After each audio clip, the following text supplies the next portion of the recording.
Bueno, buenas tardes para todos, ¿cómo están? Bueno, entonces el día de hoy el tema va a ser diabético, enfoque integral de la prevención hasta la detección como tal de la repercusión. Mi nombre es María Paula Blanco, mi nombre es María Paula Bravo y el doctor Gustavo. Bueno, vamos a comenzar pues, con un poco del contexto y pues, el impacto como tal global de este diabetes.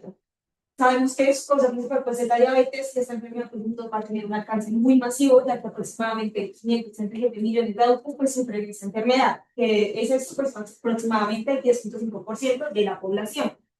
Esa enfermedad pues, nos va a generar un riesgo altísimo, ya que una de cada tres personas con diabetes va a estar en riesgo de sufrir una úlcera en su piel durante su vida. También pues, tenemos que, por lo mismo que tiene un riesgo altísimo, va a tener incidencia muy sostenida, ya que el 19 al 24% pues, de estas personas van a tener la probabilidad de sufrirlo. Entonces, es un problema muy frecuente, progresivo y de un impacto, un impacto pues, clínico muy importante que debemos tener en cuenta. Dale, por favor. Listo, entonces aquí tenemos un poquito del círculo vicioso de la recurrencia, entonces lo que les venía contando pues, el proceso como de la UCI a lo largo de su vida.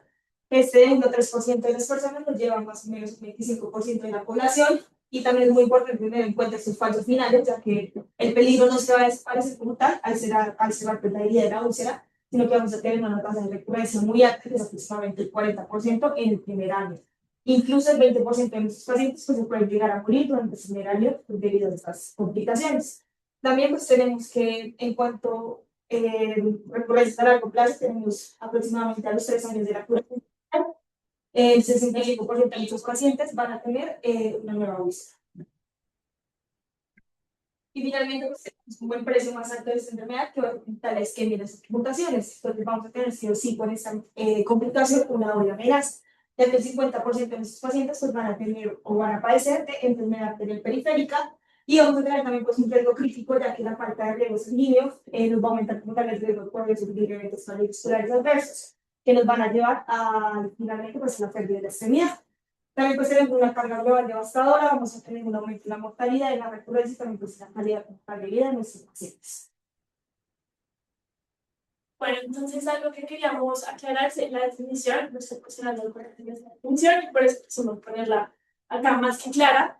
La presencia de infección se relaciona como a la destrucción de los tejidos que está asociada a lo que llamamos la neuropatía y o la enfermedad arterial periférica. Algo muy importante es que el hecho de tener diabetes no significa que vamos a tener diabetes porque sí, no. Tenemos que tener ciertas implicaciones específicas bien desarrolladas para que así esto se pueda desarrollar como tal. Tenemos complicaciones muy importantes. Vamos a empezar por el pie corto. Recordemos que acá vamos a evitar las frecuencias, las complicaciones y como tal los tejidos largos. Tenemos la gangrena y como tal las amputaciones, como tal la amputación en la cual no debe continuar y los médicos debemos evitar como tal. Bueno, entonces algo muy importante para hoy va a ser la úlcera. Entonces, algo muy importante que queremos que sepan es que no va a ser solo visita al niño, sino más bien va a ser una herida bastante profunda que nos va a destruir la epidermis, como sabemos es la capa más externa, y nos va a penetrar la dermis, que va a ser intermedia. Entonces, para que mencionen un poco la profundidad que puede llegar a tener.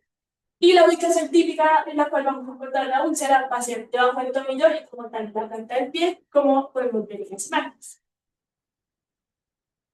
Bueno, ahora vamos a hablar de la fisiopatología. Vamos a hablar de unos caminos claves que van a ser la neuropatía. Entonces vamos a empezar primero por la neuropatía sensitiva. ¿Qué va a pasar? Como la sensibilidad va a estar baja, lo que es la temperatura, algún dolor o visión, no la vamos a sentir. Por esa misma razón de que la sensibilidad va a estar disminuida. Vamos a tener lo que es la neuropatía frontal motora, entonces puede ser por deformidades en el pie, donde se va a alterar mucho como esa sensibilidad también. Y es muy importante porque alguna presión o demás va a ser de alto impacto como tal. Vamos a tener la autónica, que básicamente es, por ejemplo, cuando tenemos seca o como tan delicada, va a ser como una gran apertura para todas las bacterias. Algo muy importante también es, vamos a tratar lo que es como el estudio mecánico. Entonces vamos a empezar primero por el continuo, que nos referimos, por ejemplo, a lo que son los zapatos. Por ejemplo, nosotros como mujeres que usamos tacones, también estamos como muy predispuestas a este tipo de estrés. Vamos a tener el que es repetitivo, es por ejemplo cuando estamos caminando y aún así se complementa un poco con el tema de los zapatos. Y lo que es como tal el salto es, por ejemplo, cuando tenemos algún pie de cuerpo extraño que nos está molestando que la planta del pie o que nos incomoda como tal para poder cambiar. Acá les mostramos como una imagen de lo que acabamos de explicar, entonces algo muy importante es que primero vamos a desarrollar el callo, que va seguido por la hemorragia, va a desarrollar como tal la úlcera, pues puede llegar a la necrosis, de ahí vamos a la gangrena como tal, y al último, para nosotros debemos evitar va a ser como tal la curación. Listo, ahora vamos a un punto muy importante, que es como tal la prevención de la úlcera. Entonces tenemos el enfoque IWDF. Esto pues que nos va a generar como tal, nos va a generar una estrategia basada en el riesgo individual de cada uno de nuestros pacientes, nos va a permitir realizar una intervención temprana y continua, sobre todo mediante un enfoque multidisciplinario, y que vamos a tener aquí sobre todo la educación para nuestro paciente como eje central para la prevención. Esta nos va a dar 5 pilares fundamentales: identificar el pie en riesgo, realizar una inspección periódica, la educación del paciente, el calcio adecuado y el manejo de factores de riesgo. Entonces, para comenzar, tenemos que identificar el pie en riesgo. Aquí es muy importante tener en cuenta que no todos los pacientes van a tener el mismo riesgo. Entonces, debemos clasificarlos según cada caso pues, personal. Aquí vamos a realizar un cribado anual inicialmente, en el que vamos a buscar una pérdida de sensibilidad que nos va a indicar neuropatía, falta de pulso que nos puede llegar a indicar isquemia y puntos de presión que nos van a indicar pues, deformidades. Esos 3 puntos que nos van a identificar como tal, la frecuencia de seguimiento y cuál es el objetivo como tal de todo este enfoque, poder identificar, digamos, estas alteraciones antes de que lleguemos a un verdadero daño. Aquí, pues, en esta tablita se nos clasifica desde un paciente que no tiene, digamos, como un proceso patológico activo hasta un paciente que sí tiene un proceso patológicamente activo. Entonces lo clasificamos desde cero, un paciente que no tiene como mucha pérdida de la sensación o no tiene como tal un daño arterial visible, y aquí ya vamos a definir su frecuencia como anualmente, que es el privado. Después viene la clasificación del número 1, ya hay un poco de pérdida como tal de la sensación, ya vamos a empezar a activar los pacientes cada 6 a 12 meses, en el segundo ya es mucho más moderado, ya tenemos muchos más factores en cuenta, tenemos mucha más de la sensibilidad, ya tenemos incluso un poco de deformidad del pie, ya vamos a empezar a activar a nuestro paciente entre 3 y 6 meses. Y finalmente, pues el 3, que es un riesgo alto, ya tenemos un paciente en revisión, ya tenemos entonces una historia de nuestro paciente de úlcera en el pie, incluso de amputación, o también tenemos enfermedad renal crónica, pues asociada, ya vamos a empezar a llevar a nuestro paciente de 1 a 3 meses. Y finalmente, en un paciente que tenga una patología pues activa, ya vamos a tener una úlcera activa, una patología del sarcoma, y ya lo que vamos a hacer aquí como tal es referir rápidamente a un especialista. Como vemos, el más frecuente pues, es el de cero, pero no tenemos que esperar muchos pacientes, por eso es muy importante como tal el privado. Aquí, pues, como tal, ya tenemos la educación al paciente, que es muy importante que nuestros pacientes se hagan una autoinspección diaria del pie muy específica, que tengan una higiene adecuada, que eviten traumas, que eviten caminar descalzos. En esto vamos a un poquito más adelante en 5 reglas de oro. Y pues también que si llegan a haber lesiones, que consulten de manera muy temprana. Aquí, pues, lo que ya les habla pues, María Paula también del calzado adecuado. Tenemos que realizar una disminución de la presión plantar. Podemos prevenir como la aparición de nuevas lesiones, empezar a usar dispositivos especializados y pues sobre todo en pacientes de alto riesgo. Y pues ya manejo factores de riesgo como los de la leucemia, el tabaquismo y el control vascular pues son muy importantes. Debemos también realizar una evaluación neurológica periódica, una evaluación vascular mucho más dirigida, sobre todo en nuestros pacientes bajo alto riesgo, y sobre todo siempre realizando una revaloración. Entonces, aquí están las 5 como reglas de oro que cada paciente debe tener. Entonces, la primera es que nuestros pacientes tienen totalmente prohibido caminar descalzos, incluso en la playa, en superficies que son suaves, o caminar incluso con medias o con zapatos que tengan una suela muy finita. El segundo, pues lo que les decía, la inspección diaria tiene que ser muy específica, se debe palpar, debe inspeccionar muy profundamente y pues encontrar lesiones que no, pues al aparecer nuevas lesiones. Tercero, pues como tal, la limpieza, se debe lavar como tal los pies con agua y jabón menores de 37 grados. También es muy importante pues la humectación, porque sabemos pues, que esta nos puede llevar como tal a la formación de las úlceras. La cuarta, pues es muy importante, es como la forma en la que nos cortemos las uñas, siempre debe ser plana, sobre todo las mujeres tenemos que tratar de limarlas, no tanto como cortar los mismos en general carnes. Y finalmente la quinta, que las veces hacen mucho los pacientes, es que es como un quirófano en el baño, entonces empiezan como a quitarse los callos, ya sea con químicos o con navajas, incluso algunos con cuchillos, entonces todo esto queda totalmente prohibido. Bueno, ahora nosotros tenemos la evaluación del pie, es cómo clasificarlo. Con esta tabla lo que queremos que sepan es que básicamente hay miles de clasificaciones. Y realmente es raro que usen una en específico todos. Entonces, algo muy notorio que hemos visto es que en diferentes especialidades están diferentes clasificaciones.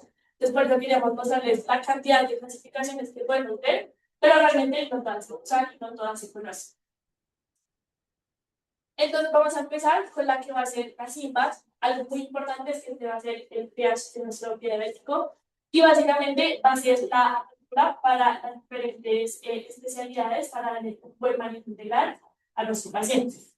Entonces vamos a ver sus características clínicas claves como tal. Vamos a ver el sitio, recordemos la isquemia vital, la neuropatía, la infección bacteriana, el área donde la vamos a tener, la profundidad como tal de nuestra úlcera, y eso nos va a dar total, total. Y algo muy importante es que la primera acción de comunicación clínica es sencilla, rápida, no requiere ningún equipo complejo. Vamos a agilizar el trial, lo que les decía es realmente el trial es diabético y es estándar para estimular. Llegamos a lo que es el sistema Wi-Fi, es muy importante. Entonces, primero lo vamos a dividir, tenemos lo que es la herida, la perfusión y la infección. Algo también es que recordemos que la enfermedad arterial periférica, como el diabético, va a cambiar mucho lo que es el enfoque vascular por medio de este sistema. Entonces, algo importante es que predice el riesgo de amputación, estima beneficio de revascularización y permite priorizar la intervención. Algo por la cual es muy importante esta porque nos va a ayudar lo que les quiero. Y va a ser una guía vital para la toma de decisiones. Les vamos a dar más grande como tal. Acá entonces tenemos lo que es la escala Wi-Fi. Vamos a empezar por esta parte que vamos a hablar de la úlcera. Recordemos como el compromiso óseo, no llega la seguridad como tal. Tenemos lo que es la gangrena, que les decía que ya es una complejidad bastante importante antes de que lleguemos como tal a la alimentación, que lo que debemos evitar. Y recordemos todo el tema de la infección. Bueno, ahora vamos a hablar un poquito de la evaluación de la herida y de infección como tal. Entonces vamos a empezar con la evaluación de la herida. ¿Qué vamos a evaluar como tal? El tamaño y profundidad de esta, los bordes posible tejido circundante, la presencia de necrosis en facelos y pues, como tal un exudado y signos locales. Porque es importante evaluar esto porque nos va a definir severidad, nos va a definir tratamiento y nos va a definir pues el proceso de manejo interdisciplinario. Tenemos que tener en cuenta algunos ciclos de alarma, como la expresión de hueso tendón, tener una necrosis externa, el mal olor turbulenta o incluso una progresión rápida puede ser riesgos, ya que nos van a sugerir como tal una infección profunda o un supuesto estructural, mucho más grave. Entonces, en cuanto a la infección, ¿cómo definimos si hay una infección? Si tienen dos o más de los siguientes criterios. Entonces, induración, inflamación, eritema local, calor o salida como tal de material purulento. Aquí vamos a usar la ITSA, que nos va a definir como tres aspectos importantes. Leve, si hay un compromiso superficial; moderado, si ya hay un compromiso como tal de los periodos profundos; pena severa, si ya hay una como respuesta sistémica como tal de nuestro paciente. ¿Quieres darle clic? Aquí pues les puse esta tableta mucho más grande, pero la verdad, ya como Paula les explicó, esta ITA se basa mucho en la IWF y como que nos genera como tal su integralidad, por eso es que son como muy importantes entre sí ambas y que implementan y se ayudan como tal en el pie derecho. Entonces, aquí como tal, para poder como encontrar este compromiso óseo, vamos a realizar tres cosas. El próximo, la radiografía simple, y como tal vamos a tener también en cuenta los redactantes. Primero vamos a realizar una radiografía simple, que es como lo que nos va a guiar en nuestro diagnóstico. Aquí, pues, en esa tablita les puse como tal algunos signos que podemos encontrar. El más común es la pérdida de la corteza ósea con erosión o la como tal la erosión ósea. En este que es la prueba de Proctubón, lo que vamos a hacer como tal es limpiar, desinfectar el área de nuestro paciente. Y por medio de la úlcera vamos a meter una sonda tipo Roma, entonces vamos a ir metiendo la sonda, no vamos a realizar presiones, solamente vamos como a seguir el trayecto. Y este sale positivo en caso de que lleguemos a sentir como una superficie dura, que este va a ser pues nuestro hueso. Sale negativo en caso de que pues, sea tenido blanco como tal. También pues tenemos los reactantes que tenemos el PCR, la BCG y la procalcitonina. Y es importante tener pues que la PCR no va a ser muy significativa, ya que los pacientes de por sí ya tienen la inflamación, entonces pues no nos van a generar mucho espacio. Aquí, pues, como tal, en clasificación de la infección, vamos a administrar antibiótico empírico en caso de infecciones no complicadas, sin un uso de antibióticos y pues si no hay factores de riesgo. Esos son factores muy importantes, ya que vamos a realizar la amputación como control en caso de que evidenciemos necrosis con gas, una paciente necrotizante o incluso ya como tal, un paciente séptico. Vamos a utilizar los antibióticos si no va a haber una exposición, no hay PAC y sobre todo si no hay como unas felices de piel. Aquí, pues, lo que más importante de esta tablita es los tiempos como tal de duración de los antibióticos, como vemos en la clase 3 y en la clase 4, como moderados severos. Vamos a administrarlo más o menos de 2 a 4 semanas, y en una clase 2 quizás más, digámoslo, más controlado, vamos a administrar de 1 a 2 semanas. Aquí, pues, en la evaluación de la perfusión, vamos a tener que es muy importante no solamente quedarnos por el examen físico, ya que en diabéticos los pulsos que nos pueden engañar por esta calcificación arterial, que es muy parecido a lo que pasa pues, en la enfermedad renal crónica. Se calcifican, pues no nos podemos confiar como tal de ellos. Debemos siempre sospechar isquemia en toda la úlcera, debemos siempre tener una evaluación clínica completa, más las pruebas deportivas que ya les mencioné anteriormente, y lo que les decía de no confiar solamente en los pulsos. Y algo muy importante es que toda la úlcera debe considerarse isquémica hasta que se pueda demostrar lo contrario. Algunos signos de isquemia importantes: dolor en reposo, la úlcera que no cicatriza, vamos a tener una piel fría o pálida, sobre todo como en los puntos más distales, y sobre todo los ciáticos. Aquí, pues, en las herramientas diagnósticas vamos a tener el índice tobillo-brazo. Sin embargo, pues este no es mi preferido de los pacientes diabéticos, debido a que lo que les contaba de las arterias calcificadas. Entonces vamos a preferir el TBI, que es el índice de brazo, ya que es mucho más confiable. Ahorita les traje una imagen. Aquí pues también tenemos como tal el Doppler arterial y la testículos. En cuanto a la interpretación, que les decía, el TBI puede ser falso normal en diabéticos debido a la calcificación arterial. Pues es muy importante cómo realizar la corrección lenta entre nuestros resultados y pues nuestro paciente como tal. ¿Vale? Aquí pues están los valores de ITM específicos. Tenemos que de 1 a 1,30 es normal, y ya pues, confirmamos enfermedad arterial periférica menor a 0,9. Aquí pues también tenemos como 3 cosas muy importantes. Entonces, el truco como tal del ITB del pie diabético.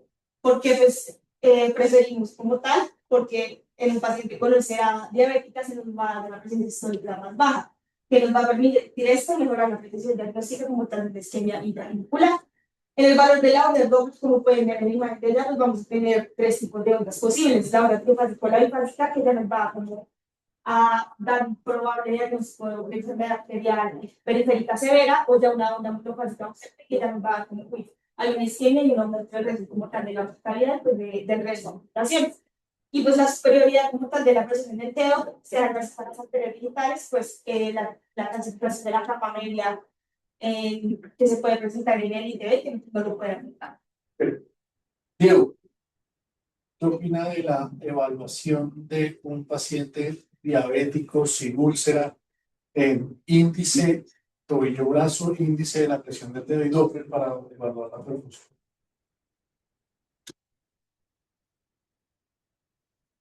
¿Es mejor, es peor? Pues, no sirve, el Doppler se evalúa perfusión o no. ¿Qué onda se encuentra en un Doppler en un paciente diabético? Pues es que el compromiso arterial es bastante completo. Ya lo venían diciendo, en el índice tobillo-brazo, pues la calcificación de las arterias no va a permitir tener pues, un adecuado resultado para ser interpretado. Incluso los valores van a ser completamente alterados sin tener, sin dar información acerca de la enfermedad. ¿De cuál estudio está hablando? Índice tobillo-brazo. En el Doppler es probable que uno encuentre ondas monofásicas o bifásicas con respecto a la alteración del flujo distal. ¿En dónde? ¿En qué segmentos?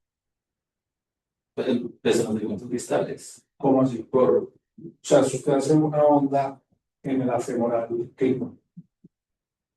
En un paciente que es diabético, tiene enfermedad esclerótica, no está la. ahí podrían, el proximal es pueden ocupar ondas trifásicas normal. ¿Y qué pasa abajo? Y distalmente, como la enfermedad arterial periférica por diabetes, puede empezar a comprometer los vasos más distales, no microvasculaturales. Lo que aumentaría es la resistencia vascular periférica distal, reflejándose en las arterias más distales. Entonces se aplana la onda esa antigua, esa resistencia vascular. Y pues en ese orden de ideas, Y el otro que están hablando ahí, el de dedo brazo. No, pues ese es el. ¿Qué se necesita para hacer ese estudio? Ese se hace con fotoplatismo, ¿verdad? Claro, necesita un fotopletismógrafo y un manguito de presión de TEA. No lo tenemos. Pero eso quitaría la posibilidad de falsos negativos que tiene el brazo. El índice de dedo brazo, sí se quitó. Para el paciente. ¿Qué otro paciente? ¿Ah? Renal. Y otra enfermedad que se llama la arteritis de Montgomery, que es una carcinosis de la capa media igual a la diabetes. Que lo más importante de lo difícil de la evaluación es que la arteria del diabético es como un tubo de PVC. Entonces tú le pones el manguito de presión y te va a dar falsos negativos. ¿Y cómo sospecha usted que es un falso negativo? Y le llega la pletismografía y le dice que El mayor de uno. entonces un índice de 1.2, 1.3. Ya uno de entrada sabe que es falso, porque el normal es 1. Entonces va a dar índices altos porque la arteria no se comprime. Pues para poder hacer una medición necesita una compresión del manguito. Por eso es tan difícil evaluar un paciente diabético con estos estudios. En este momento aquí en la carne no tenemos pletismografía. No tenemos sino el Doppler. Pero aquí está José Dueñez, ¿no? sí, señor. José, explíquenos qué otra ayuda puedes tener con el Doppler a color. ¿Cómo, profe? ¿Qué otro estudio le puede ayudar con el Doppler a color? Tu primer protocolo propuesto de investigación. Pues existe una cosa que se llama el PAC, que es las ondas, las ondas de pulso de aceleración plantar, y lo que se busca con el PAC es mirar a ver qué tanto flujo le está llegando a nivel distal. Pues eso se planteó como una estrategia novedosa para los pacientes que tienen enfermedad arterial periférica, que incluso se puede tomar antes de la repercusión y después de la repercusión, y lo que se ha visto es que los niveles mejoran, la velocidad mejora en estos pacientes. Una velocidad que está comprometida son velocidades de PAD mayor de 200, incluso más de 160, 180, ya son pacientes que están comprometidos. Pero entonces es como lo que se plantea en estos pacientes. ¿Qué necesita para hacer el estudio? Necesitamos un Doppler de onda pulsada. Un equipo de Doppler a color. Sí, a color. Y adicionalmente, pues, lo más novedoso de lo que se ha venido hablando es que en estos pacientes se le adiciona también el uso de medición transcutánea de oxígeno, que es como lo que podría complementar el estudio en este tipo de pacientes. Entonces, PAD, medición de presiones, de medición segmental de oxígeno. Gracias, eso es importantísimo, porque hay más recursos, porque es un paciente difícil de evaluar. Un estudio anatómico se limita porque no tenemos buenas imágenes. Entonces hay que tratar de hacer una búsqueda más amplia.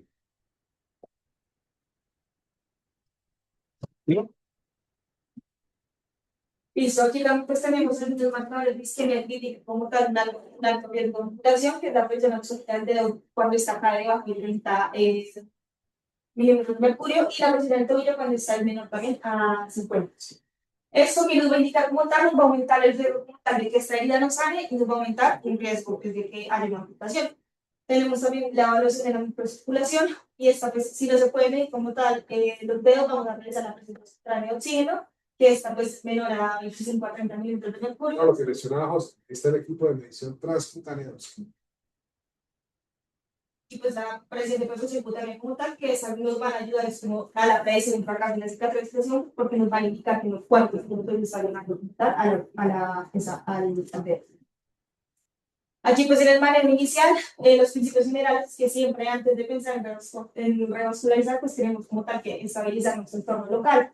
Entonces, ¿cómo? Pues por medio de la infección, realizar el inicio temprano de los antibióticos, el ajuste con el cultivo, el desviamiento en caso de el drenaje y colecciones. Lo que les decía, pues el control total de la infección va a ser muy prioritario.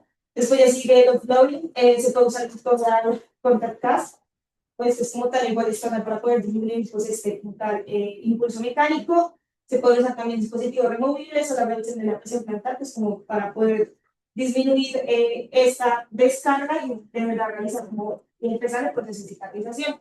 Ya después tenemos como tal el cuidado de la herida, que ya vamos a tener el cuidamiento regular, pues dispositivos avanzados, el control de la humedad, pues la estimulación de granulación, todo esto con el objetivo de ¿qué? Preparación del lecho para la cicatrización. Bueno, ahora ya llegamos a lo que es, vamos a ver quién es candidato de revascularización, muy importante, entonces vamos a empezar porque debemos cumplir estos criterios, vamos a ir explicándolo uno por uno y qué clasificaciones debemos usar para esto. Entonces vamos a empezar primero por el riesgo del paciente. Entonces algo muy importante que queremos que sepan es que el riesgo quirúrgico es alto cuando la mortalidad llega a ser mayor al 5%, y esto lo vamos a ver por medio de cuando nosotros queremos evaluar como tal el riesgo de nuestro paciente, vamos a usar lo que es la EQI, que es la de esta. Entonces ustedes dirán cómo podemos evaluarla, cómo podemos clasificarla, ¿sigue? Entonces lo que queremos claramente es afectar mucho las cosas. Entonces vamos a buscar esto que es el 10. Vamos a poner unos porcentajes, simplemente lo buscamos por unos porcentajes y básicamente nos va a calcular de una vez el riesgo como tal de nuestro paciente. Pasamos si quieres. Cuando ya tenemos el riesgo de nuestro paciente, ya tenemos un factor clave y ya cumple como tal con ese requisito. Ahora lo que queremos ver es la severidad como tal de la extremidad. Y cómo vamos a evaluar la severidad de la extremidad por medio del sistema WIFI. Algo muy importante es la isquemia, porque muchas veces un paciente se puede beneficiar por tener isquemia, pero ahorita más adelante vamos a ver que si no cumple con el requisito anatómico, simplemente pues, no se puede cumplir los requisitos para ser candidato a revascularización. Acá nuevamente ya les explicamos la UCI como tal. Entonces, bueno, recordemos que la UCI nos va a dar como tal total. Acá tenemos cómo clasificarlo y muy importante porque dependiendo de lo que nos dé el porcentaje, lo vamos a poner como en el riesgo. Tenemos riesgo bajo, riesgo bajo, moderado y como tal alto. Y con respecto a esto, vamos a tener otra tabla que va a ser esta. Vamos a tener, como pueden ver, entonces ya hablamos lo que es la severidad como tal de la extremidad por medio de la Wi-Fi y vamos a ver ahora la severidad como tal de la isquemia, que también lo vimos por medio de la tabla. Entonces ahí ya evaluamos eso. Ahora lo que les decía, puede tener isquemia y se puede beneficiar por eso, pero también debe cumplir como tal, unos criterios como tal en la tabla de class anatómicamente para ver si se puede cumplir con los requisitos para ser candidato de revascularización. Ahora, por último, lo que queremos ver es si cuando ya cumple como tal para ser candidato, entonces acá lo que tenemos, ya evaluamos lo que es la escala class, lo que es anatómico, y como tal la severidad de la extremidad lo evaluamos por medio de la Wi-Fi. Ahí nos va a dar, entonces vamos a ver si lo vamos a tratar como tal abierto o intravascular. Por eso es muy importante esa tabla y las anteriores para que puedan llegar a este punto y poder clasificarlo y ver cómo lo va a tratar. Y ya por último, recordemos que tenemos un enfoque disciplinario pues, muy importante, entonces tenemos 4 pilares tales. El primero va a ser controlar la infección, vamos a mejorar la perfusión, vamos a favorecer la cicatrización y claramente lo que les decía, mucho, evitar la amputación, que sería el grupo al que nosotros no debemos llegar en ningún momento, evitar llegar. Y acá les pusimos como las diferentes especialidades que podemos usar en este enfoque. Entonces, primero vamos a tener lo que es medicina general endocrino. ¿Por qué? Porque queremos como tal regularle o estar teniendo contactos niveles de glucosa. Vamos a tener lo que es ortopedia, tenemos que como sistema óseo y demás. Vamos a tener lo que es la nutrición, la comida, el azúcar y demás. Y obviamente lo que estamos tratando que sería la cirugía vascular. Y si ya como conclusiones para finalizar, pues tenemos que es la complicación multifactorial, ya sabemos que es como una carga, una enfermedad que es mucho más sistémica, que tiene pues una alta carga de la enfermedad, la calidad de vida del paciente, tiene una elevada recurrencia, un riesgo muy significativo de amputación y posibles complicaciones. También pues, como el síntoma de coles, pues, patologías de la interacción de neuropatía, tiene infección, lo que conduce a la aparición y la progresión de las úlceras. La prevención de estructura es la estrategia más efectiva, que tenemos que tener muy en cuenta que el paciente es parte muy activa de esta prevención, tenemos que tenerlo muy en cuenta. El mal índice pues, es muy precoz, debe ser simultáneo y pues, sobre todo multidisciplinario para poder evitar posibles complicaciones. Sobre todo también la estratificación de pues, nos va a permitir como tal predecir este riesgo de amputación y orientar sobre la posible pues, necesidad de vascularización y finalmente pues sabemos que tiene que ser muy individualizada, basada en la perfusión, en el estado funcional del paciente y sobre todo tener claro los objetivos de trabajo. Y recuerden siempre como el enfoque vascular que se le puede dar por medio del risco. Y gracias, gracias.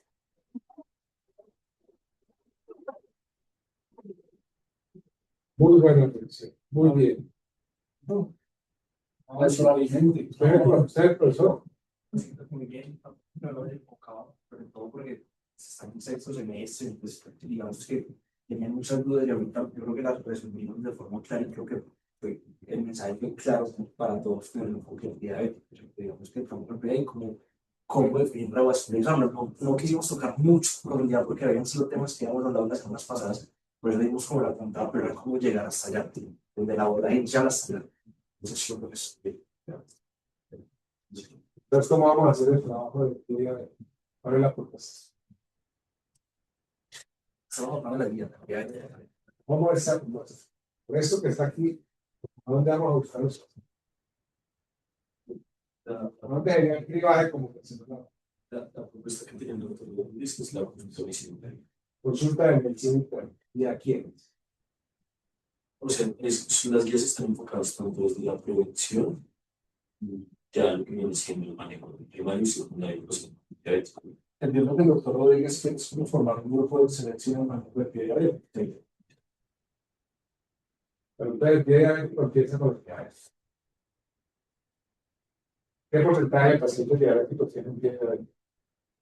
25%. Hay que buscar ese 25%. ¿Y cómo lo vamos a buscar? Clínicamente, sin hacer ni un solo estudio. ¿Pueden escuchar la presentación?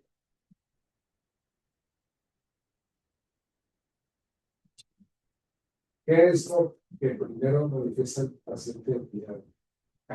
Arteriopatía o neuropatía o neuropatía. Pero si uno puede empezar por los neuropáticos, ya va camino a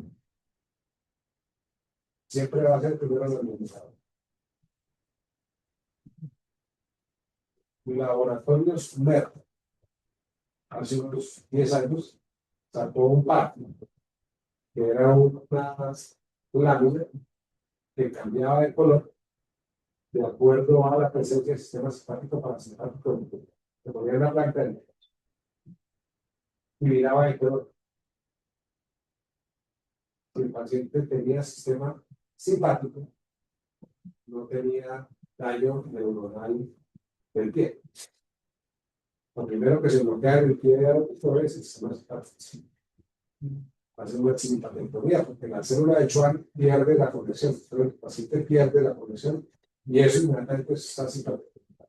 Y eso era como el primer parámetro para que los internistas le pusieran los secretos. Claro, eso iba de la mano con un producto que sacaron ellos para el manejo de la agricultura. Por eso hay que ver que hay de paciente que empezar el manejo de la agricultura. Pero yo creo que el 25% se captura por lo menos entre tanto neuropatía. Hay una prueba más sencilla que es el filamento, que se puede hacer en el consultorio.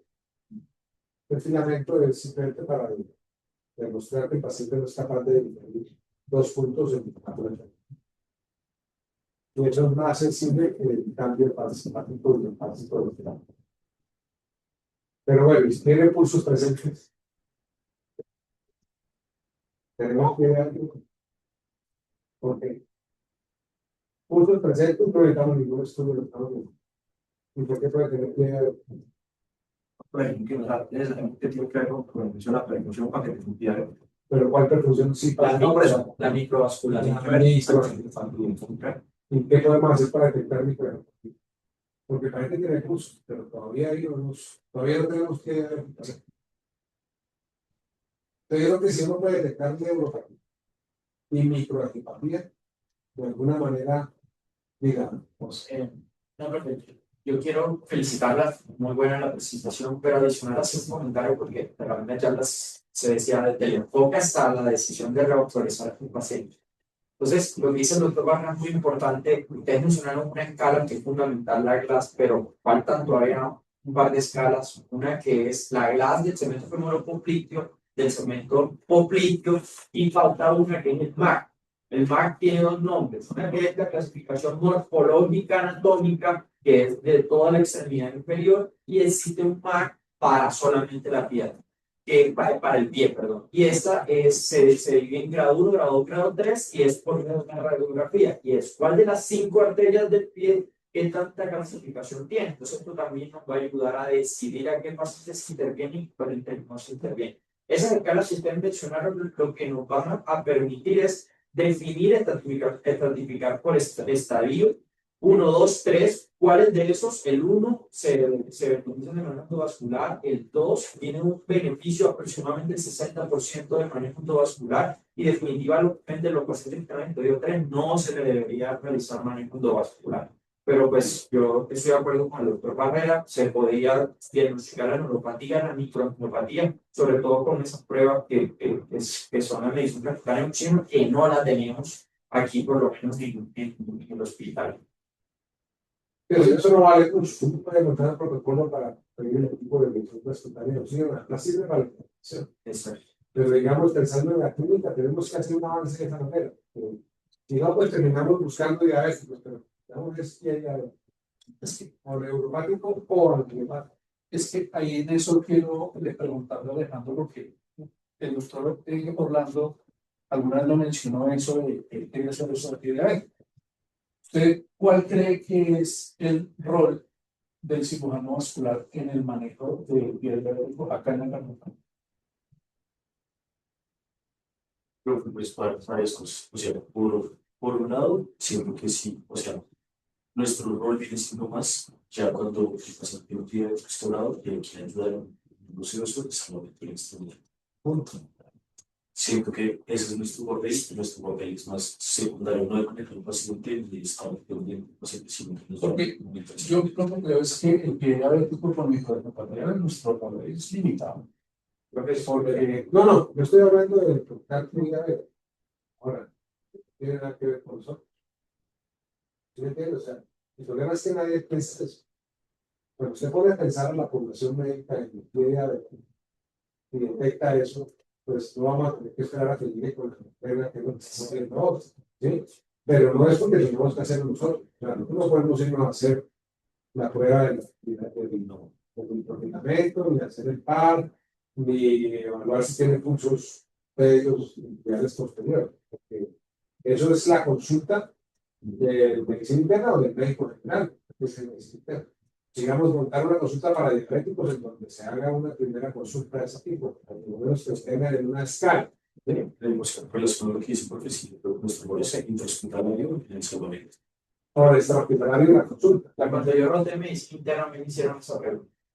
Entonces, hay la guía, la ITSA, viene y tiene un comentario muy importante, y es que el manejo del pie diabético tiene que ser un manejo de salud multidisciplinario por medicina interna, ortopedia, cirugía plástica y cirugía vascular. Pero eso es lo que nos está llegando por veces. Eso es lo que no queremos que nos llegue. Claro, nosotros hacemos eso. Tenemos un equipo con ortopedia relacionado, definimos qué vamos a hacer, pero nosotros no hemos salvado pies en los últimos 10 meses. Sí, pero porque es que no estamos ni siquiera llegando allá. ¿Sí? Sí, pero es que me han dicho, si mandaron que, pues ahí está el paciente lanzado, que vamos a tratar de devolver, que ya los 45 días hospitalizados. Y casi lo mata el pie diabético. O sea, todavía no ha salido de su crisis. Y lo llevó allá a una sepsis por el pie diabético. Si no tuviera antibiótico, pues estaba colapsado por el sí. Pero ha regresado gracias a la UCI. O sea, eso es salvar un pie. Entonces, cuando usted diga salvar un pie en un programa, eso sería una catástrofe. Porque ¿cuánto cuesta un paciente de 45 años hospitalizado? ¿Sí? Y se va a ir con 3 dedos, como la foto que vemos ahí. No necesita una muleta para caminar. ¿Sí? Puede usar su piecito. Ese es salvamento. Entonces, yo creo que sí. O sea, uno tiene que enfocar el diagnóstico y que el paciente llegue a la consulta nuestra, por lo menos que no le detecten pulsos. Sería ya pulso, ya. Pero si nos vamos a poner a hacerlo nosotros, no tenemos manos para hacer eso. Imposible. Allá no podemos. Y en la guía están nosotros. ¿Sí? Ahora, pulsos. Cada vez que estamos en la consulta, ¿fácil tocar los pulsos, doctora? Depende, fácil. Si tengo agregado por Filipino. Muy difícil. ¿Y cuánto tiempo se demoró usted en aprender a tocar pulsos? Real, no que usted sea mal, pero ¿cuánto usted cree que gastó? No sé, 6 meses practicando. 6 meses practicando para tocar pulsos. Pues es una cosa que parece muy simple, pero en medicina no lo hacemos en médico. Porque vienen a la consulta, pero si tiene pulso o no tiene pulso, y ahí nos ponemos y se dan cuenta que no han tocado los pulsos. Pero eso sería el primer paso para llegar a la clínica del día de hoy. Bueno, hay cosas que mostraste en las primeras imágenes que son dramáticas. Es el cambio del punto de apoyo del viaje. Que ahí también eso se hace con una plantilla. El ortopedista, pues tampoco tiene que hacer eso. El médico utiliza para mostrarle que el paciente le quite los zapatos y apenas tiene la reacción de los músculos interóseos, se retraen. Y entonces el paciente cambia la forma. Hasta que llega al pie del chacota, que es otro problema ortopédico, que ni siquiera es asociado. Pero fíjate que el esquema, el tema es muy complejo. Lo que pasa es que uno se preocupa porque no estamos haciendo nada. Apagando un incendio en cada silla. Esta última señora que llegó ayer por una gangrena que tiene el pie hasta acá. Negro en gangrena. Y que a ver qué la tiene. ¿No? ¿Sí? Pues si le hacemos un doble, ¿no? Tiene gangrena sola. Entonces, cuando uno ve eso, dice, bajamos algo, que es la misma cosa que tiene Rodríguez. Pero pues, ni siquiera la calificativa es el sitio para la consulta de ciencia, ni siquiera la calidad. Nosotros somos un sitio donde no tenemos el paciente antes de que esté enfermo. Unidades renales también. Los pacientes con enfermedad renal, la enfermedad del pie diabético, pero pesa 7, 8, 10 veces más que una persona que no es renal. Apenas los botan en diálisis y la enfermedad progresa. Por eso que pudiéramos, pues sería un buen foco, pero no manejamos tampoco diálisis. Llegan las complicaciones de los pacientes de virus. Bueno, es un tema interesante, o sea, no debe ser un tema de nosotros, es un tema de la medicina, un tema del médico en población y de la decisión médica. Y obviamente el internista es el primero, pues es el que tiene que empezar a manejar el diabetes.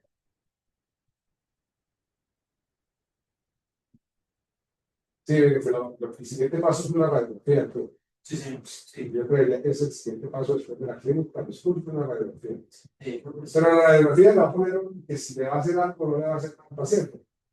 Si está en el grado 3, no hay ninguna posibilidad formal de lo que los vascularizan que tienen perfume. Y la microcepatía es la enfermedad más grave del mujer. Y la otra cosa es un problema cultural. O sea, si hay que hacer alguna campaña, además de no comer azúcar, es los zapatos del diabético. Porque culturalmente en Colombia caminamos descalzos. Y el diabético lo primero que hace es quitarse los zapatos. Siente alivio en la neuropatía al poner el pie en el piso frío. Y andan en chancletas. Entonces, si uno pudiera hacer una campaña que sería para usar los zapatos como no coma azúcar, ¿sí? Pero entonces el problema es el trauma. El trauma del pie es el que hace que la neuropatía lleve al paciente a una gangrena por trauma. ¿Por qué los zapatos con tacones? No, ¿por qué? ¿Cuál es el problema del zapato con tacones? Con la presión y la sensibilidad. ¿Dónde es la presión? La punta, los zapatos con tacones tienen punta. Fíjense anatómicamente 5 dedos en una punta. Eso es lo más antifisiológico que se han inventado. Y uno ve a la señora que viene diabética, consulta con la pinta, que además se trajo los zapatos, los más puntudos que encontró de hace 20 años, se los puso para la consulta. Entonces el problema es el taconado y una punta, el zapato del diabético tiene que estar rompa ancha. Y no los dedos van a quedar, y usted lo ve, que hacen callos en los dedos y se montan los dedos unos entre otros y así llegan con los 5 dedos arrugados así, que desde los 15 años han usado tacones. Claro, usted sano aguanta, pero el diabético termina cortado el pie. Es más que el tacón es la punta del zapato. Porque puede usar la plataforma y no le pasa. Interesante. Es un tema que nos toca a todos. Uno se frustra. Y cuando da una pelea con un pie diabético, digamos, si nos pasa lo que le pasó a este paciente, ¿no? El otro día usted le provoca renunciar y la tiene que hacer echar. 45 días con cuántos de UCI. La mitad, 30 días de UCI. Porque lo está pagando por la lo pagaron en un EPS. Tuvieran los 10. Ese es el tema del diabetes. Cuando usted va a hacer salvamento de qué diabetes, es esto. Aquí. No, el problema es que el paquete es para la enfermedad. No es antes de. ¿Sí? Si usted coge el pie diabético para hacer salvamento y se lo da bastante bien. La hace angioplastia, no funcionó la angioplastia. Vamos a hacer la amputación de un dedo. No sirvió amputar ese dedo. El muñón se le cruzó. Uy, cuando está en eso se le tapó el plástico que le hizo. Entonces vamos a hacer un bypass. Y cada vez que usted entra, el paciente no desea el quirófano, lo está llamando la dirección. ¿Sí? Entonces, le van a decir, ¿es que usted está operando una complicación? Ah, no, pero es que yo hice 2 procedimientos. Pero es que el primero terminó de la amputación y el segundo, entonces ahora le vamos a hacer a operar. Le va a hacer luchar contra el sistema. Esa es la cruel realidad. Entonces, al momento, imagínense hacer una arterialización venosa para que vayan revisando el tema. ¿Cómo se arterializa una vena en un pie de arteria? Y la posibilidad de que fracase 45%, o sea, va a tratar 100 pacientes, 40 van a fracasar.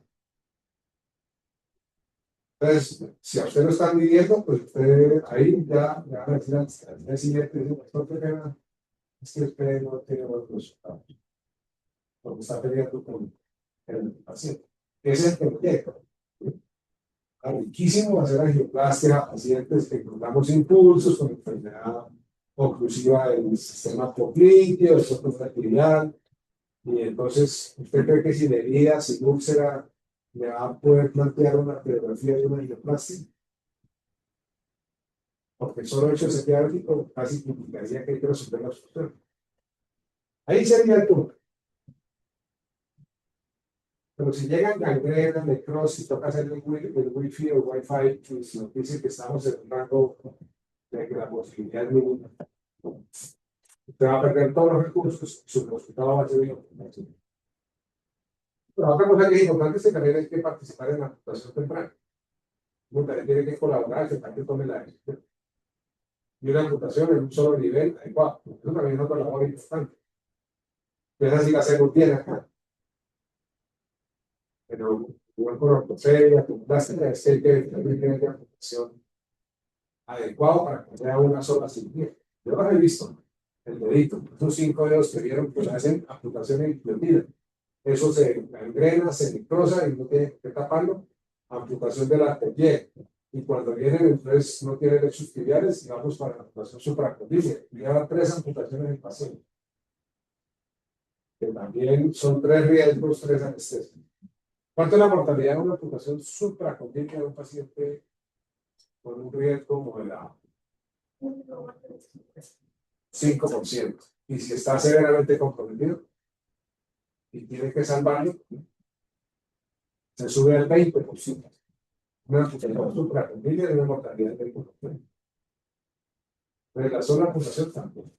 Y si le hace 3, porque tomó mala decisión, pues el 20% se le va a cumplir al paciente.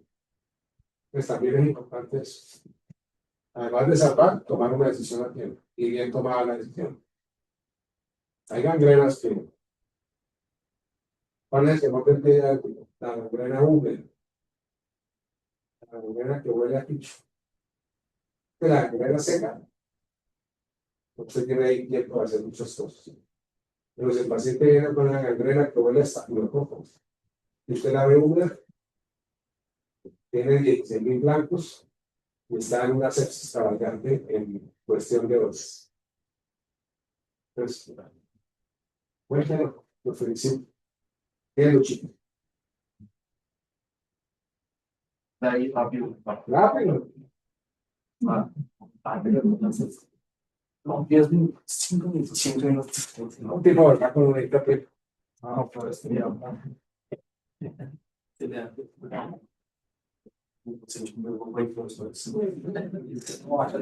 Listo, siguiente. El tema es muy concreto, de la enfermedad impropia. Vamos a ser un poco concretos, vamos a hablar de manera endovascular de la enfermedad impropia, más que todo porque compromiso a esos pacientes que acabo de mencionar por todo lo que hablamos, pues son más comprometidos ahí. Entonces, como ya venimos hablando, la enfermedad arterial periférica, la tercera causa de morbilidad cardiovascular a nivel mundial. El gran problema es que aproximadamente el 10% de estos pacientes van a estar en isquemia crónica que no es a la extremidad, que es donde vamos a encontrar nuestro intervenir. El pronóstico es bajo, la mortalidad de 5 años puede llegar al 50 al 60%, no solamente por la pierna, sino porque están enfermos y muy comórbidos por todo a nivel cardiovascularmente. Y cuando tiene afectado a los vasos interrumpidos, la mortalidad del año puede ser del 25%, con un riesgo mayor al año del 30%. Esto se basa más o menos en lo que ya veníamos hablando en la presentación previa, porque por los pacientes diabéticos, porque sus principales vasos que se afectan, como ya venimos hablando, son los infrapatelares. Y es por el calcio que se pega en la capa media de esos vasos que nos va a alterar la parte del diagnóstico. ¿Cuál es el problema en esta parte infrapoplitea? Es que hay mucha falla en todos los estudios, son pocos estudios controlados de retrasados que hay, los tamaños de muestras son muy pequeños, la definición a veces es deficiente y a veces cuando agrupan los pacientes, gente que claudica, gente con isquemia crónica que va a la extremidad, entonces no es un grupo homogéneo para tener estudios verdaderamente con significado. Y simplemente sabemos que existe el Basil 1, el 2, el 3 ya que salió, no hablar específicamente de 2 estudios grandes, también publicado en 2022. Digamos que este estudio de 1830 pacientes, donde ellos compraron el manejo abierto del endovascular.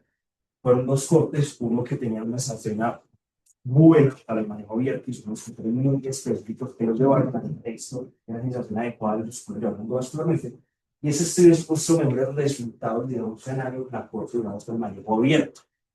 Entró en debate cuando entramos en el BASIC 2, es un estudio que buscó comprar el libro, pero fue específicamente en la población infrapoplitea, con un ensayo clínico aleatorizado, 345 pacientes. Y ellos, cuando lo compraron al año, se mostró un beneficio, digamos que significativo a la parte endovascular. Y ahí es donde, cuando uno empieza a leer los artículos nuevos, se entiende como endovascular first, como primero de chance el endovascular y ya dejamos, digamos, que el manejo abierto en este tipo de pacientes. Claramente, o sea, no estamos hablando de suprapatelar, que aclarar la charla. Entonces, ¿qué tenemos en este segmento? Todos los estudios que vamos a mostrar son una enfermedad infrapatelar. Y cuando hablamos de la angioplasia con balón, pues digamos que, es que no se alcanza a ver arriba, pues digamos que la utilidad o los objetivos que nosotros tenemos es diluir la plata, el estiramiento, digamos, de la capa media de esa denticia y disecar una disección localizada para que nos permita abrir. ¿Cuáles son los problemas? Que durante ese proceso de la angioplastia podemos hacer una disección limitante de flujo. Vamos a tener sobre todo esos vasos como están tan rígidos en esta población, un retroceso elástico significativo, o sea, posiblemente no va a encontrar beneficios esperados, y una hiperplasia neointimal. Incluso cuando nosotros vemos las series grandes, podemos ver que la permeabilidad de un angioplástico balón simple puede ir alrededor del 58%. Incluso son muchos trabajos de RCTs que nos comparan eso y podemos ver que la permeabilidad, digamos que al año está entre un 50 y 60%, al igual que digamos que esto, el ETR es como la reintervención de ese vaso que lo da abrir, estamos en un 40%. Entonces eso nos llama mucho a plantear y esto es, digamos, que un estudio muy interesante que nos muestra como unos consejos como cómo ayudar o aumentar esa permeabilidad de esos vasos. Y básicamente el primer paso es, uno es mirar bien la lesión. Ellos recomiendan, obviamente, depende de la institución en la que estemos y en los recursos en los que estemos, porque tampoco tenemos la disponibilidad y la experiencia. Pero realmente uno debería, digamos que cuando vamos a revascular endovascularmente, si realmente ya recomiendan incluso mirar el IBUS, mirar bien la lesión, la calcificación, el tamaño, tomar las medidas. Pero cuando vamos a escoger el valor, digamos que uno debería escogerlo de acuerdo a ese diámetro del valor, cual que tenemos, un valor 1 a 1, en caso que no tenga el IBUS y lo hagamos con mamografía 0.51 más grande al ojo. Y ahí es muy importante la forma en la que uno hace la angioplastia, digamos que es inflarlo de forma lenta y el desinflado también tiene que ser lento. Uno, porque cuando uno desinfla a lo rápido, genera más inflamación en la íntima, pero también hay más riesgo de hacer disecciones y ahí se nos empiezan a complicar. Entonces, sobre todo en esos segmentos, la inflada tiene que ver mucho, esperar los 3 minutos idealmente con una buena angioplastia para tener buenos resultados. Y lo otro es al final, no simplemente quedarnos con esa última imagen geográfica, sino hacer varias imágenes, oblicuo, digamos, para mirar, porque a veces las disecciones no se logran ver y eso nos puede cambiar el pronóstico. Nos podemos ir con una angioplastia. Sabiendo esos resultados, pues bueno, entonces, angioplastia con valor medicado, o sea, la inflamación que hay al respecto de eso. Incluso múltiples estudios, es un canal del 2022 de 1.429 pacientes, donde la población de pacientes con disciplina crónica que me hace la extremidad. Y ellos en los resultados sí mostraron que los pacientes con valor médico se beneficiaban, digamos, de cierta manera comparado con el otro, reinfección del vaso y la reestenosis. Ahora, cuando uno se va a la filigrana y uno mira los estudios más profundamente, digamos que el IMPACT, que fue el 2014, es de los grandes estudios que nos han replanteado esto. Y ellos lo que fueron a comprar fueron en 358 pacientes, un estudio muy céntrico donde compararon el valor medicado de la clase con valor estándar. Y ellos se dieron cuenta que no hubo una diferencia significativa, pero hubo una mayor, digamos, que en amputación cuando hablamos de los mercados, y ahí fue cuando empezó la alerta grande de la FDA en la era de 2014-2015, de cuando hablamos de valor medicado montaba esquemas, escuelas. Medicado con plaqueta. Con plaqueta, correctamente. Entonces, nos pudo pasar. Ahora, entonces, una excepción, digamos que las grandes cosas era o falta de andamiaje, digamos que los vasos tibiales son muy calcificados, la toxicidad de lo que ya vemos hablando de estudios y la complejidad de esas lesiones, porque son lesiones largas normalmente y nos pueden afectar. Entonces, ¿pero por qué la toxicidad? Porque esos pacientes se murieron, no fue que se mejoraron las piernas. Se morían a y se morían a la mortalidad. Entonces, ¿qué hay, digamos, que en ese momento en la parte de los stents?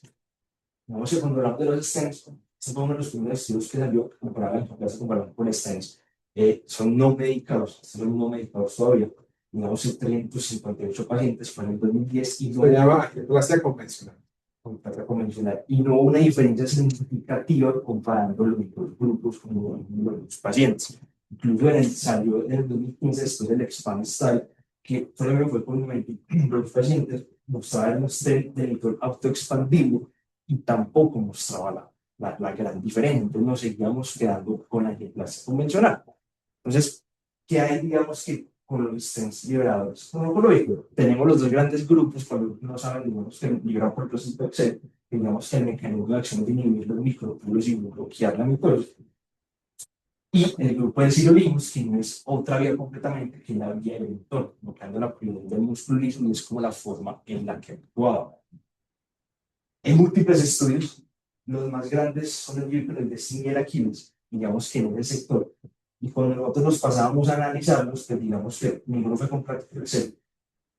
Digamos que los únicos que comparaban, el Aquiles era el único que comparaba con la angioplastia convencional, estos dos eran con la angioplastia más por uso de stent no medicado. Más o menos el seguimiento fue muy parecido, más o menos un año, y los tres mostraron, digamos, resultados aparentemente significativos a favor del stent medicado, tanto en la permeabilidad del año, la intervención y los eventos. ¿Qué es lo que pasa? Y es el gran problema. Todos fueron con lesiones cortas, corticas. eran lesiones cortas que tenía y no tuvieron pacientes con lesiones largas. Es claro, Eso es a los que bien. los que les vale.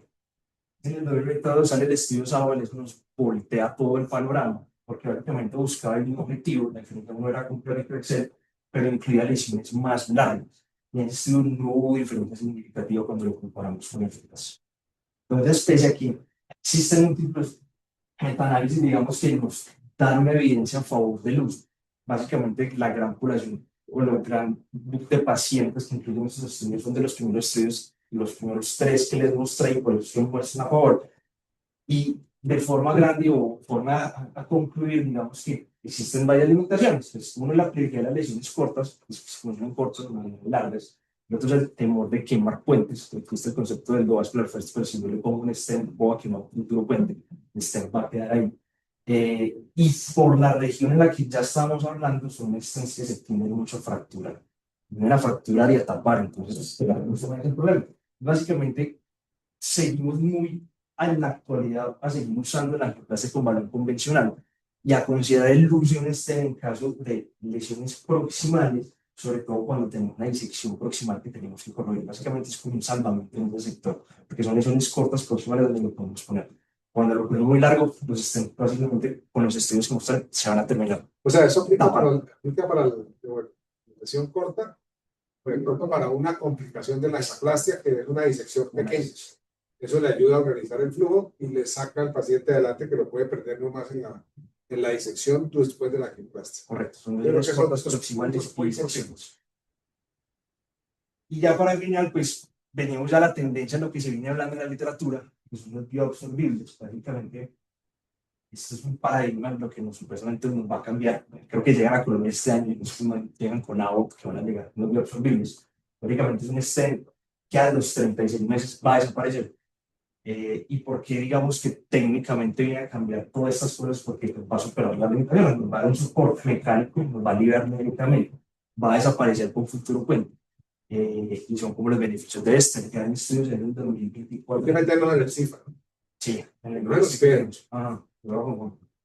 En el 2024 se llama el estudio Spirit, el más grande que tenemos, 290.000 pacientes, donde sí mostró un gran beneficio, claramente es un nivel de verolimus, puede ser, y se mostró un gran beneficio comparado con el cáncer convencional. Digo, no han llegado a Colombia, creo que llegan este año. Ya tuvimos. ¿Ya llegaron? No, ya tuvimos antes. Ah, bueno, ya han tenido. Ya hemos tenido con AOT los scaffolds. Y los usamos, tenían para coronarias, yo los usé filiales hace 10 años. Más que eran carísimos. Pero yo presenté por ahí unos 3 o 4 casos que hicimos con scaffold. Por eso lo incluimos en el simposio para que el doctor Cabral le nos hablara del tema. Porque estaban diseñados para coronarias y lo usamos en algunas que se nos diseñaron por ahí una filial, un poco filioperonea. ¿Sí? Y eran montados en absorbibles que son hechos en fécula de maíz. Entonces la fécula de maíz le da una vida media y se reabsorbe. Y además tenían medicamento liberador. Esos de agua pedían con plaquetación. Entonces la modificación de estas que van a venir con que everolimus. ¿Y el soporte de qué está hecho?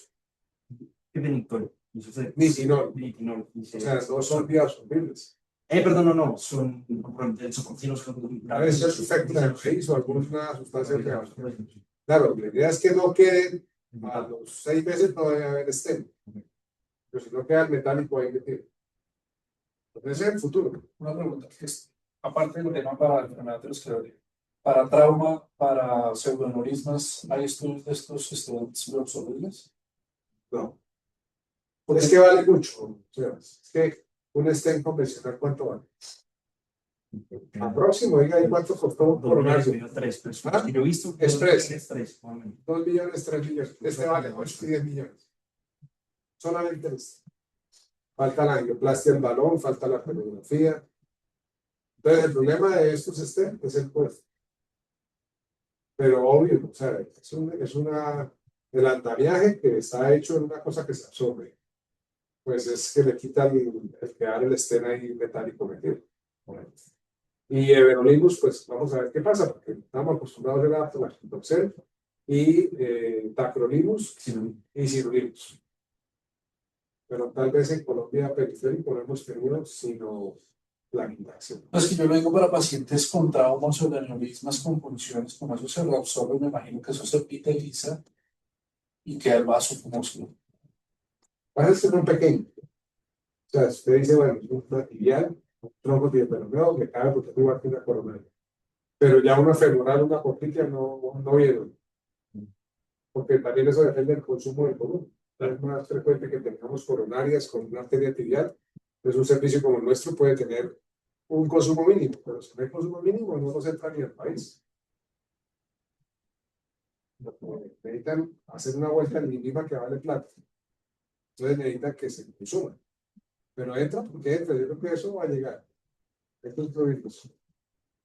En el listado. Sí. Hay que hablar con agua para que nos den el Sí, creo que es con la sí, no son de agua, nosotros son de agua. lo que le- Una carótida, por ejemplo. Sería un buen terreno también. Un stevia absorbible en carótida. Sí, también creo. Excelente revisión, Lucho. Muy puntual, además. ¿Preguntas? ¿A Lucho? No. ¿A qué? ¿Ustedes entendieron, no? ¿Sí? ¿Verdad? ¿Entendieron que es una geografía convencional? No me partió. ¿Qué es?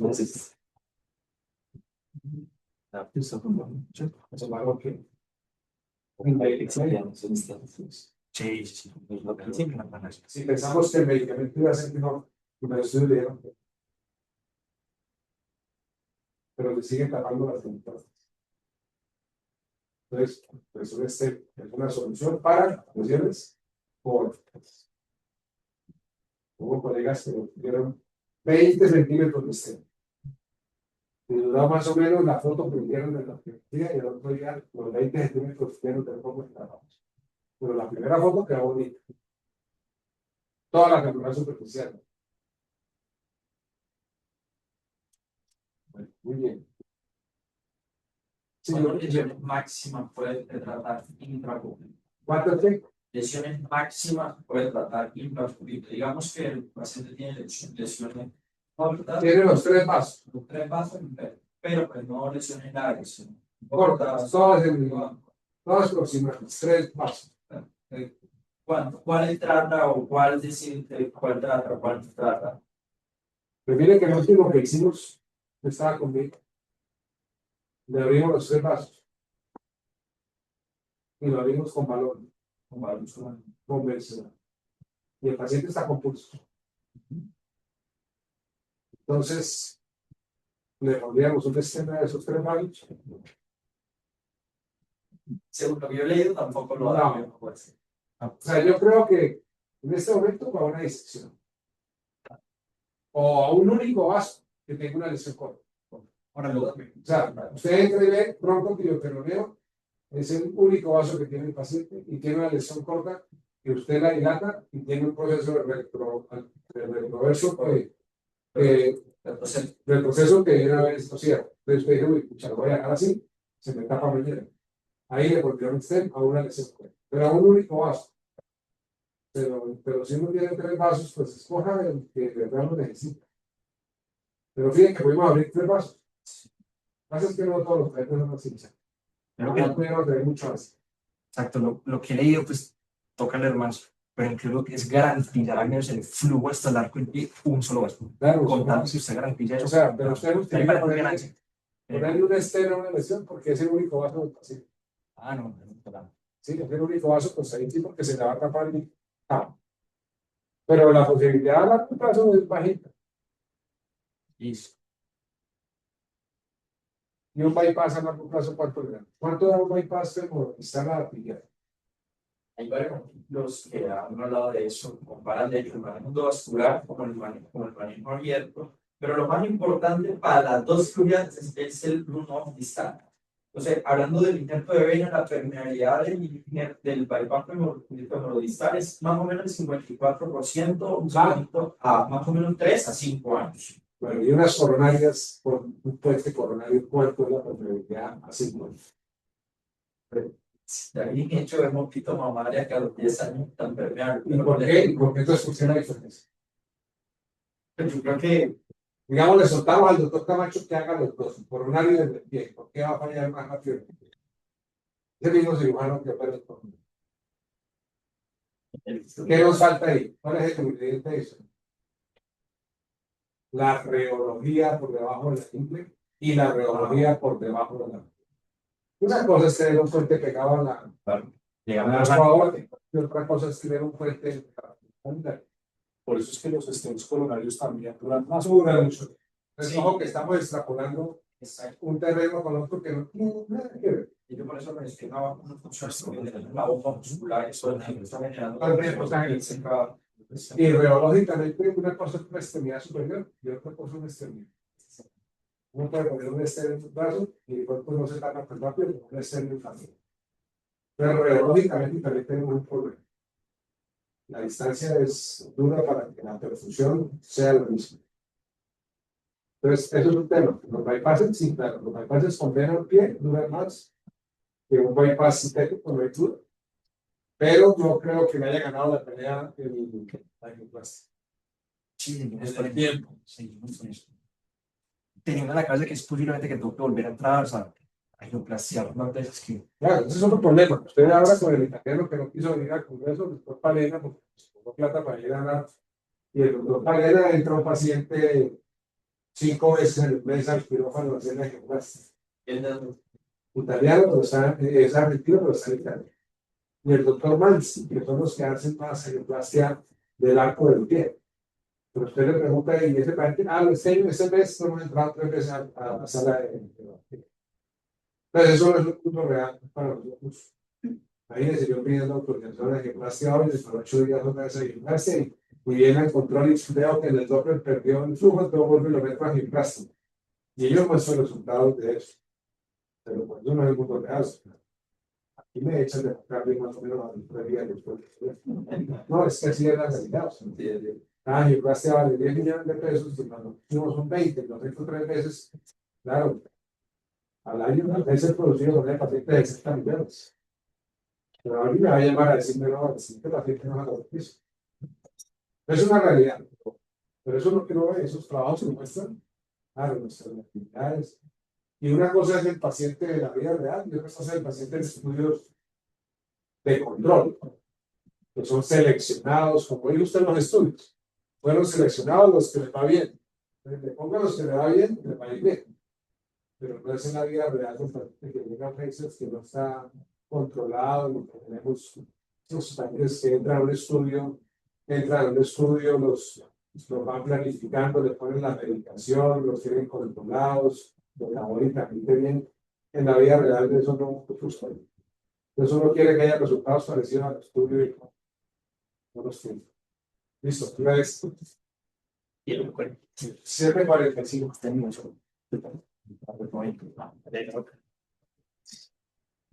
Estamos tomando, bueno, acá nadie, esta carta se la va.